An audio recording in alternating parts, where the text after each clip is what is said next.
今天在直播间听了个故事，那真的是比电视剧还精彩。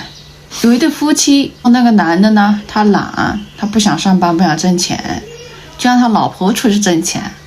然后呢，他老婆出去挣钱呢，就做生意嘛，然后又跟那个做生意的合作伙伴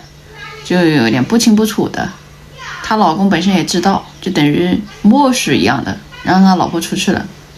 他老婆出去了1年半，然后每个月都往家里寄钱，寄个2-3千块钱。然后这男的就在家里面照顾他的丈母娘，还有他自己的孩子。同时呢，这个女的，她的哥哥，因为没有去照顾他自己的母亲嘛，他哥哥呢也每个月给了2000块钱给这个等于是他的妹夫，就帮忙照顾老人。然后这个男的在家里面呢也上班，那个班上的呢就是有点吊儿郎当的那种，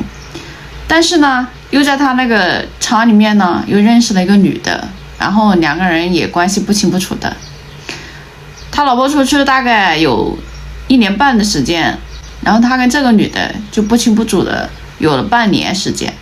在家里照顾这个老人的时候呢，用心不用心呢，这个也不知道。但是最后的时候，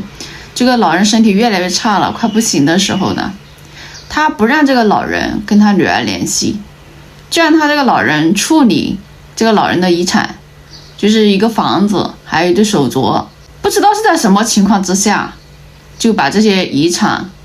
转到了他的手上，就他女婿的手上。然后2个人就找律师。开始这个男的还满口谎话，就说哎呀，他在家里尽心尽力的照顾这个老人啊，他儿子女儿都不管他呀，所以这个老人就是要把这个房子留给他呀，觉得他心地好呀。然后后面慢慢说着就开始露馅了，总得得到点什么吧，不能白照顾了呀。所以最后不知道是在什么情况下把这个房子给弄到手的，反正阻止他丈母娘跟他老婆联系，然后把他丈母娘给气到医院去住了几天院，后面回来就不行了。唉，这真的是不是够精彩的？电视剧都没这么精彩。